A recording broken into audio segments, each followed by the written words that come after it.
The example given in front of you shows leftmost derivation. In step 1, S is replaced by A, B, C, for which we have used the production 1. Now we have to derive the string which is beginning with small a. Now using leftmost derivation, we have to choose the production which can replace a in such a way that small a will come.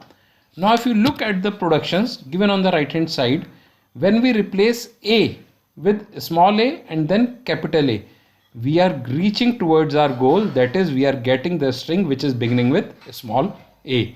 So we use the production 2 and replace a with small a, capital A and B, C.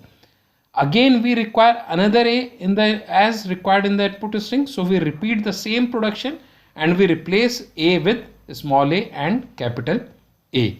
So now we have got double A, B, C. Now we have to remove this A because we require B as required in the input string.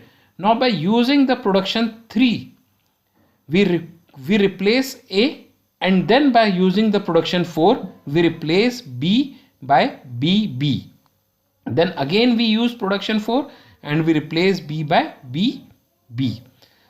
Taking in the same way we use for C, and finally we arrive on the input string, that is double A, double B, double C.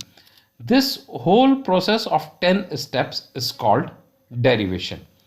Now in the whole process I have underlined a variable, one variable. This variable is called handle. This is the variable which is being replaced at each step. Now looking closely, you have to see that a variable can be replaced with more than one alternative. We have to judge which alternative we have to choose so that we are able to reach to the given input string. If a wrong step is taken, we may land up into a wrong derivation. Thank you, students.